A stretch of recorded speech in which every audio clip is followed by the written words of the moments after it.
Bienvenidos a El Debate. En este foro de intercambio intelectual, exploramos las tensiones más profundas que subyacen en las ideas que moldean nuestro mundo. Y bueno, imagínate por un momento esta escena.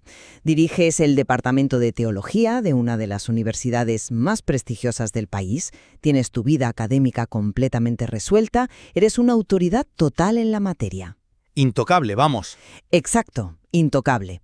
Y de repente un día sientes una llamada interior abrumadora que te dice que lo dejes absolutamente todo, que abandones tu despacho, tus libros, tu estatus y te vayas a predicar a las calles, como si fueras, no sé, un San Francisco de Asís moderno.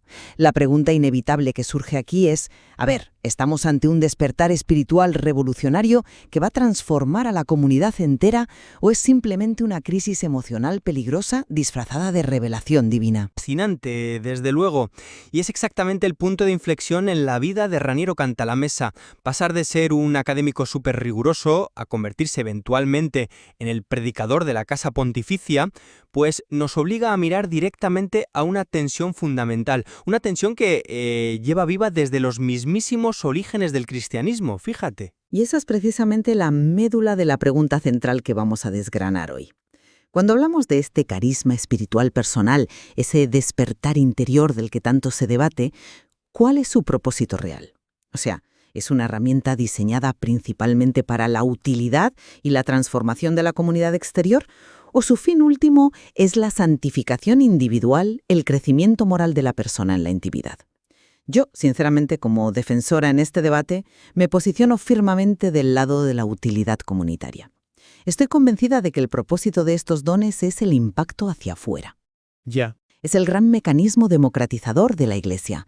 Es la manera en que los laicos de a pie se activan para un servicio dinámico, espontáneo, que rompe un poco las estructuras formales tan rígidas a las que estamos acostumbrados. Bueno, entiendo por dónde vas, pero yo aquí voy a adoptar la postura del teólogo escéptico, una postura que refleja precisamente la etapa inicial de la vida del propio Cantalamessa.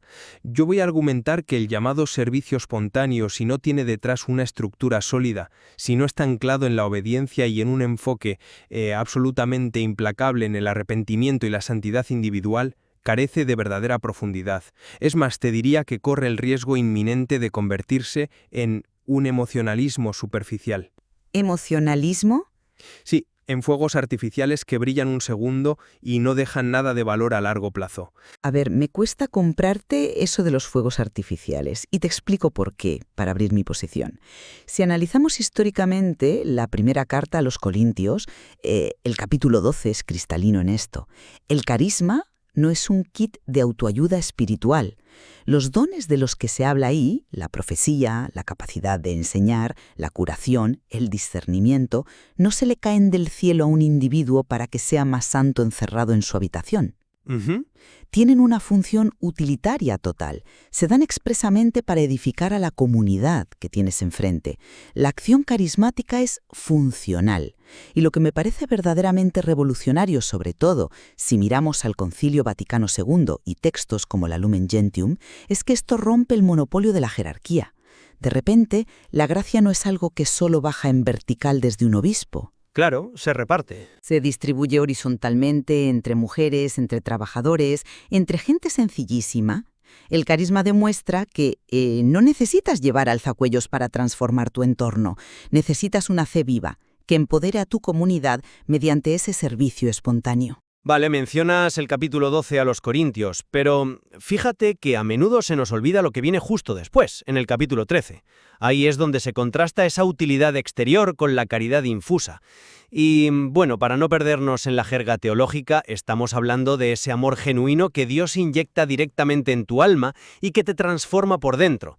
Esa acción interior es igual para todos. A ver, no todo el mundo tiene el don de la elocuencia, no todos van a ser profetas o sanadores comunitarios. Evidentemente, no. Pero absolutamente todos están llamados a la santidad, a través de esa transformación interior. Los dones carismáticos, por muy deslumbrantes o democratizadores que te parezcan, son variados y al final secundarios frente al cambio del corazón. Piensa en el propio Cantalamessa, un profesor universitario inmerso en la teología de más alto nivel que descubre que el verdadero servicio a los demás no nace de un arrebato espontáneo e incontrolable. pero sí nace de una llamada. Nace de una contrición personal profunda, requiere lo que el Salmo 51 llama un corazón nuevo, y sobre todo requiere estar anclado en la disciplina. Sin el ancla del trabajo interior, el servicio laico exterior es pura fachada, estoy seguro de ello. Afecta al día a día. Hablemos de los laicos, de la gente de a pie, que es donde esta tensión entre gracia personal y utilidad comunitaria choca de verdad con la realidad. Hasta hace no mucho, ¿cuál era el papel del laico medio? Ir a misa el domingo, poner dinero en el cepillo y, si acaso, aportar sus habilidades como abogado o contable a la parroquia. Sí, un papel pasivo. Era un sujeto totalmente pasivo. Sin embargo, con la revalorización de los movimientos carismáticos modernos, el laico se convierte en un agente de transmisión directo. Su propia vida, su manera de afrontar las dificultades con alegría, se convierte en un carisma que edifica a los que le rodean. Su don no está ahí para que él se sienta en paz consigo mismo, está para alterar el ecosistema de su comunidad. Le da un poder funcional enorme. Ojo que no te niego que la imagen del laico activo es muy atractiva, pero el mecanismo interno no funciona así de fácil. Y te lo ilustro con la propia experiencia de Cantalamessa cuando fue aquellos primeros retiros carismáticos en Milán. Él no fue buscando un despertar comunitario, fue con una actitud súper crítica, casi cínica, te diría. Y va a evaluar, claro. Él era un sacerdote tradicional y, francamente, toda esa gente levantando las manos y cantando espontáneamente le pareció una falta de rigor tremenda. ¿Qué fue lo que realmente rompió su coraza intelectual? No fue ver a los laicos dinamizando su ecosistema, como dices. Fue presenciar algo íntimo y desgarrador, el arrepentimiento profundo. Ah, ¿te refieres a las confesiones? Que a él le sacudió el alma. Vio a adultos llorando como si de repente se les hubiera caído una venda y vieran toda la miseria que albergaban por dentro. Ese es el núcleo de la cuestión. Incluso cuando hablamos de recibir el bautismo en el Espíritu, el mecanismo real que opera detrás exige una repulsión implacable hacia los propios fallos. Ya. Si tú le quitas a este movimiento esa severa limpieza moral previa en la soledad del individuo, cualquier intento de salir a servir a la comunidad es una impostura. La utilidad comunitaria en el fondo es solo un subproducto maravilloso de una limpieza personal muy dolorosa. Entiendo tu punto sobre el arrepentimiento, de verdad. Esa catarsis inicial te vacía, estamos de acuerdo, pero me cuesta separar una cosa de la otra como si fueran compartimentos estancos. Sí, el arrepentimiento te vacía, pero el carisma exterior es lo que te llena con un propósito para los demás. Y aquí, mira, quiero lanzarte un desafío. Insistes mucho en la severa limpieza moral, en las estructuras de disciplina, en que hay que validarlo todo. ¿No te parece que intentar someter la gracia, que por definición es libre, impredecible y expansiva, a una cuadrícula institucional tan rígida es como intentar embotellar un relámpago? Hombre, ¿embotellar un relámpago? Es que la historia nos demuestra repetidamente que cuando la jerarquía eclesiástica se vuelve demasiado pesada, sofoca el impacto comunitario que la gente necesita. La gracia de verdad suele irrumpir justo cuando la botella institucional se rompe en 1000 pedazos. Te calcina. El relámpago necesita un pararrayos, necesita un tendido eléctrico muy aburrido y muy estructurado para que esa energía brutal no sea destructiva, sino que se convierta en una luz constante que ilumina una ciudad.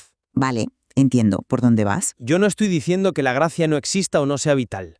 Estoy diciendo que la estructura humana de la obediencia es el pararrayos. Es el único mecanismo psicológico y espiritual que garantiza que esa gracia no sea una ilusión narcisista de grandeza pasajera. Bueno, pongamos esa idea del pararrayos a prueba con la historia. Piensa en el modelo de San Francisco de Asís, que es precisamente la gran inspiración de Cantalamessa. Francisco y sus primeros compañeros no operaron buscando un tendido eléctrico institucional. Hacían todo lo contrario a la jerarquía de su tiempo. Eran predicadores itinerantes, viviendo en la calle, operando sin comités previos, sin la validación de un departamento teológico de turno. Sí, pero... Espera, actuaban con la espontaneidad absoluta de Jesús y los apóstoles, que, recordemos, estaban en constante choque con los escribas. Y los escribas eran, ni más ni menos, los dueños del pararrayos estructural de la época. San Francisco no aspiró a tener un reglamento de obediencia burocrática firmado por triplicado. Salió impulsado por pura espontaneidad, y precisamente porque no tenía esa pesada estructura encima, pudo conectar con la gente más humilde, en los caminos y en las plazas. Es un argumento muy potente, lo reconozco.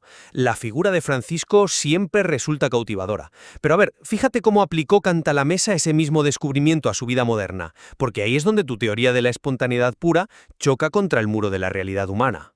Vamos a desgranarlo, a ver qué pasó. Cantalamessa siente este llamado abrumador, una inspiración clarísima en la que siente que Dios le pide dejar la cátedra universitaria, dejar su prestigio para imitar exactamente esa vida itinerante de San Francisco. El relámpago del que hablábamos le da de lleno. ¿Qué hace él ante esa revelación tan íntima y carismática? Sale corriendo a la calle esa misma tarde a predicar. ¿En absoluto? ¿No? ¿No lo hace? Acude a su superior general en Roma para someter esa inspiración tan personal al escrutinio frío de la institución. ¿Y sabes cuál fue la respuesta de la estructura? No le dijeron, adelante, ilumina el mundo. Le dijeron, esperemos un año. 12 meses enteros de espera en silencio. Y él obedeció. El mecanismo detrás de este año de espera es fascinante, porque los seres humanos somos máquinas de autoengaño. Ya, eso es cierto. Confundimos constantemente nuestro propio ego, nuestras ganas de protagonismo o nuestro aburrimiento laboral con la voz de Dios. La obediencia y la estructura actúan como una prueba de estrés para el ego. Si esa inspiración es tuya, el aburrimiento y la frustración de esperar un año la matan.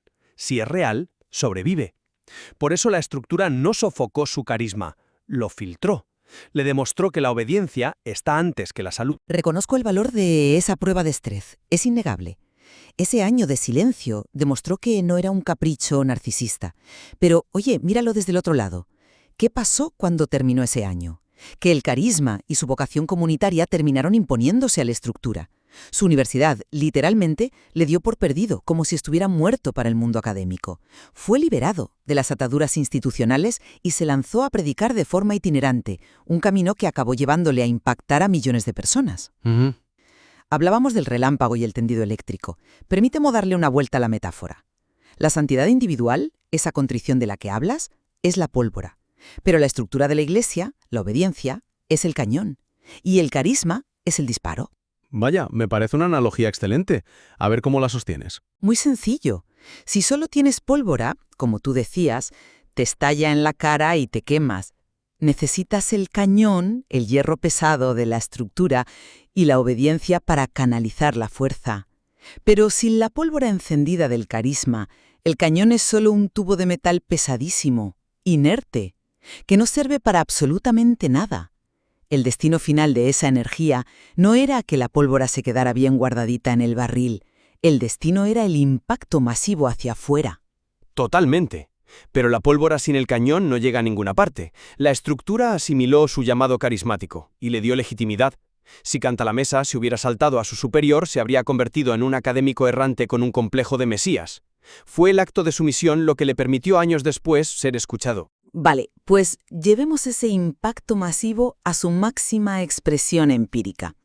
Hablemos del ecumenismo, de la unidad entre los cristianos, porque si el carisma tiene una utilidad comunitaria innegable, es precisamente aquí.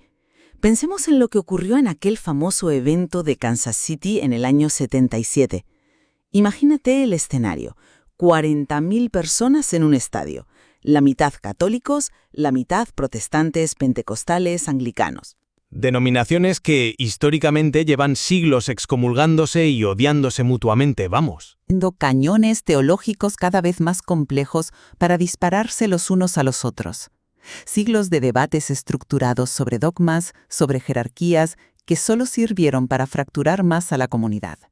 Y sin embargo, allí en Kansas City, en cuestión de horas, a través del don carismático, logran una unidad que los despachos vaticanos y los sínodos protestantes no consiguieron en 400 años. Y ojo, no fue un caso aislado. Cantalamessa habla de retiros con miles de luteranos en Estocolmo, o la integración con los anglicanos en el curso Alfa. De repente, la irrupción espontánea del carisma permite que 40.000 personas confiesen al unísono, así como un milagro sociológico, que Jesús es el Señor. Esta es la utilidad exterior en estado puro, sanar la herida más profunda de la historia cristiana, saltándose la rigidez de la estructura por arriba, conectando a la gente por abajo. A ver, el dato de Kansas City es sobrecogedor. No seré yo quien le reste valor histórico a esa imagen. 40.000 personas compartiendo ese espacio es brutal. Pero una vez más te pido que hagamos un poco de ingeniería inversa. Miremos el mecanismo exacto, el minuto a minuto, de cómo se logró esa unidad en el estadio. No fue un contagio de entusiasmo superficial, como en un concierto donde todo el mundo canta la misma canción y se siente hermanado durante un par de horas. Fue una experiencia profunda compartida. fue una experiencia compartida de duelo. Fíjate en el detalle que lo cambia todo. ¿En qué momento exacto se produce la comunión?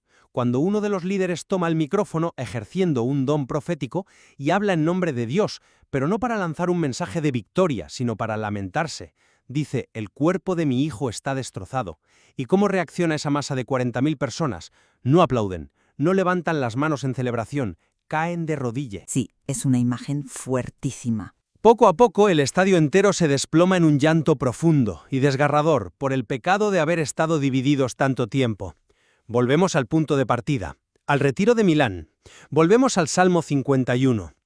La unidad real y duradera no nació del entusiasmo carismático exterior. Nació de la contrición severa y dolorosa que operó en la intimidad de 40.000 almas a la vez. Si quitas el llanto por el propio pecado, te quedas con un festival de verano que se olvida al día siguiente. Es un análisis finísimo de verdad, pero creo que estás invirtiendo el orden de los factores, y el orden aquí importa muchísimo. Esa contrición masiva y dolorosa no sucedió espontáneamente en el vacío, sucedió porque alguien cogió el micrófono, sucedió porque la operación carismática, la profecía pública, actuó como el catalizador externo. Fue la llave que abrió la puerta de esa intimidad a nivel masivo. Sin la utilidad comunitaria de ese líder atreviéndose a hablar espontáneamente, los 40.000 habrían seguido sentados educadamente en sus sillas. De hecho, cuando Cantalamessa recuerda cómo el marcador electrónico del estadio iluminaba las palabras «Jesus is Lord», se da cuenta de algo vital. Si alguna vez el cristianismo va a volver a ser uno, no será por acuerdos diplomáticos.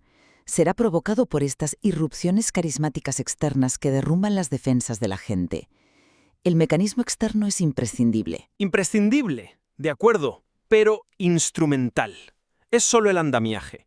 Cuando Cantalamessa tiene la tentación, más adelante, de dejar su orden franciscana para unirse a uno de estos grandes grupos carismáticos no denominacionales en Estados Unidos, tiene que parar y reflexionar sobre qué es lo verdaderamente esencial.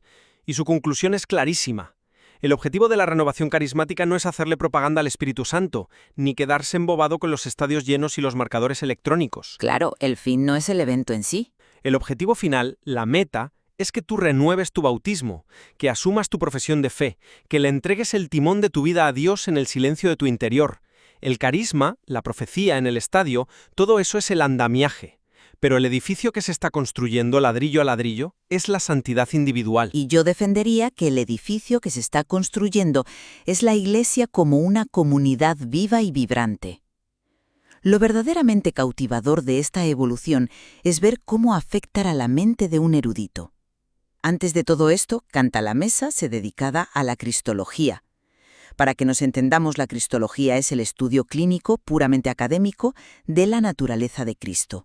Es como ser un cirujano examinando una radiografía milimétrica de Pablo o de Tertuliano. Sí, una labor muy de laboratorio. Pero la irrupción del espíritu le hace descubrir que ese sujeto de estudio es una realidad viva, y ese descubrimiento interno, por su propia naturaleza, exige salir hacia afuera.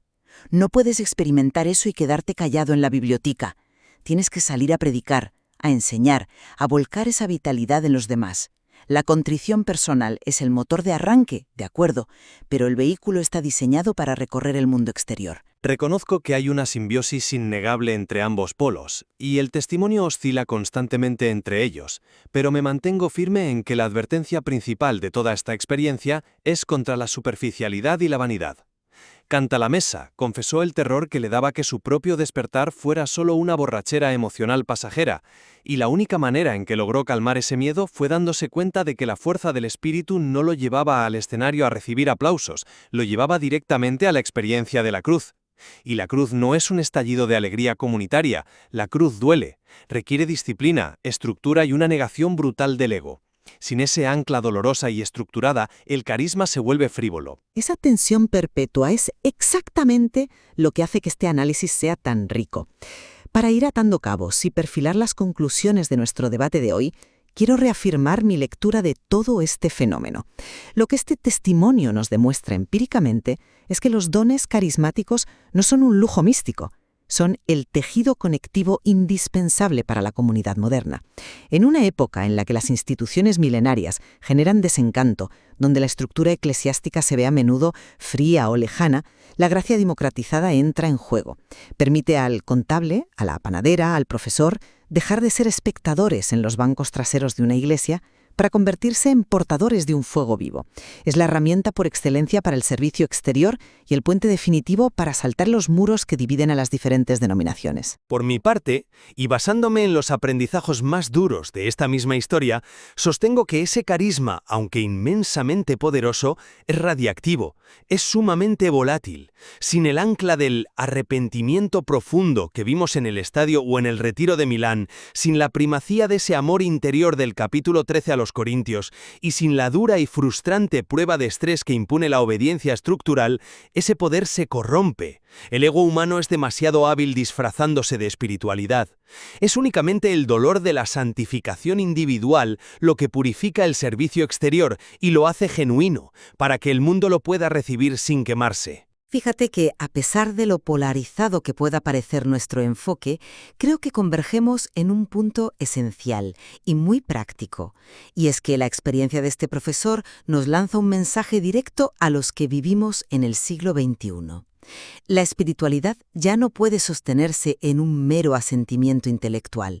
La verdadera demanda hoy, especialmente para los laicos, es encarnar esa fe, transformar el conocimiento dogmático, que a veces es pura teoría abstracta, en una acción diaria que altere tu vida de forma directa. Totalmente de acuerdo contigo ahí.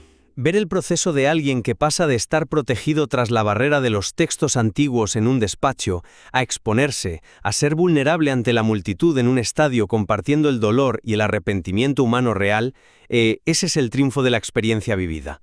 Es la teoría bajando al barro de la realidad. Al final del día, si la teología institucional pura y estructurada es como observar una nítida y fría radiografía, lo que nos plantea el carisma es sentir el fluir turbulento, misterioso y caliente de la sangre misma. Es fascinante contemplar cómo la acción del espíritu parece exigir, en un mismo latido, la contrición personal más devastadora y simultáneamente la expresión comunitaria más explosiva y rompedora de esquemas. Sin duda, estas reflexiones esconden innumerables dimensiones adicionales sobre cómo equilibrar el peso del cañón estructural con la chispa del relámpago espontáneo.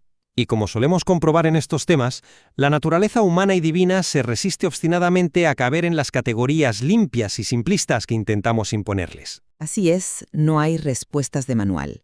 Queda en manos de quienes nos escuchan hoy determinar qué pesa más. Si la gracia busca primordialmente moldear en alma, en el silencio de una celda, o si su destino, inevitable, su función principal, es incendiar el mundo exterior. Muchas gracias por acompañarnos en esta reflexión. Nos vemos en el próximo debate.